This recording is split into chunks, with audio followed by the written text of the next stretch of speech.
The African Growth and Opportunity Act Forum begins with the backing of United States President Joe Biden. Biden describing the forum hosted by South Africa as a landmark and that he supports the extension of the pact that was first established back in the year 2000. Business anchor is Tumisang Ndlovu, and she speaks to us from Nasrec this morning. Tumisang, good morning to you. So, talk us through what is expected to set the tone for this event, day one.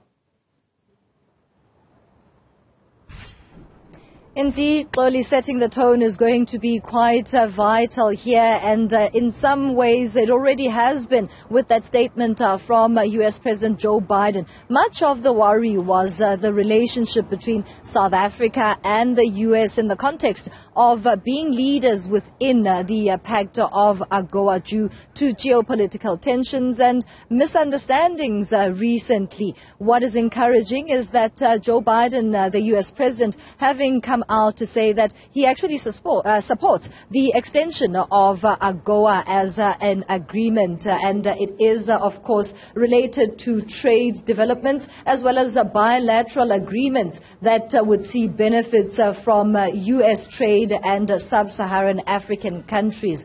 It's also going to be encouraging to hear what President Cyril Ramaphosa has to say following the statement by the U.S. President Joe Biden. It was initially a contentious issue as to whether there will be an extension that already has seen two such extensions of AGOA previously. Clearly, what becomes a matter of focus now is the manner in which AGOA may be tweaked or even expanded to include more African countries. The timeline is also one that is up for deliberation. The U.S. wants another 10-year agreement, but some African countries arguing that there should be a revisit to this agreement in a shorter time frame than the 10 years that has been prescribed.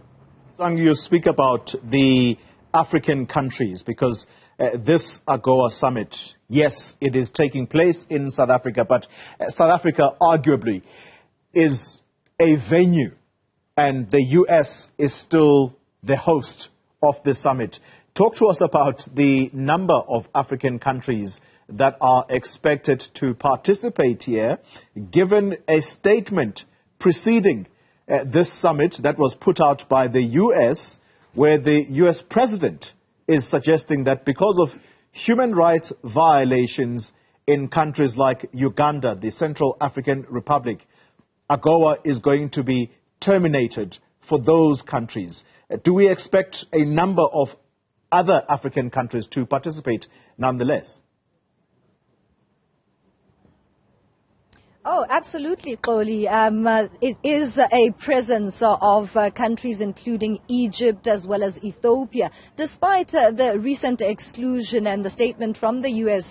With regards to Uganda and the like, and how that relationship has been threatened due to issues that also relate to geopolitics and general politics overall. It doesn't take away from a notation that about 35 countries benefit from AGOA, and Africa really has over the years seen those benefits tangibly from the export in trade of textiles as well as agriculture, and that's where most analysts are putting the focus on, that some of these matters, outside of them being pure politics, they should not hinder the current agreements and the benefits that have come with it. And others also arguing, Koli, that the U.S. is not necessarily one with clean hands to be playing a critic in this regard.